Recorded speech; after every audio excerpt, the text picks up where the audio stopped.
বিয়ের আগে আমার সাথে রাত কাটাতে পারবে? আমাকে 2 দিন সময় দাও, আমি ভেবে বলছি। তোমার যতদিন সময় লাগে সময় নাও, তারপর আমি আমার রুমে চলে আসি। আমারও তো একটু দেখা দরকার কেমন ভালোবাসে। আবেগের বশে সে কি বিবেককে বিসর্জন দিতে পারে কিনা।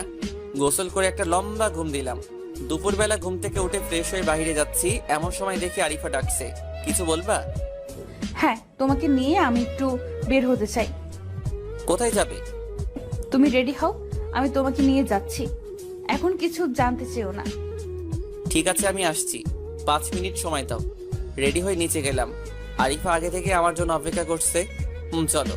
তারপর বাহিরে গিয়ে একটা রিক্সা নিয়ে যাচ্ছি। রিক্সা থেকে নামলাম একটা এতিমখানার সামনে। ভিতরে যেতেই অনেকগুলো বাচ্চা এসে আরিফার চারদিকে ভিড় করলো। মনে হয় আরিফা এদের অনেক আপন। আরিফা আমার দিকে আঙ্গুল তুলে বলছে, ওই যে তোমাদের ভাইয়া। কিছু বুঝে ওঠার আগে বাচ্চাগুলো আমার কাছে ছুটে আসলো। তারপর বাচ্চাদের সাথে বসে সময় পার করলাম। সন্ধ্যার দিকে একটা গাড়ি এলো। গাড়ি থেকে একটা লোক এসে আরিফাকে বলল, ম্যাডাম, খাবার এসে গেছে।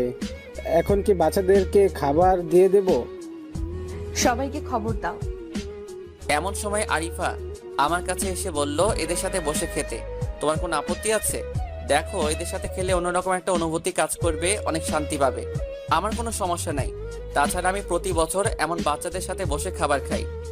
তাইলে ঠিক আছে, তুমি আমার সাথে বসে খাবে।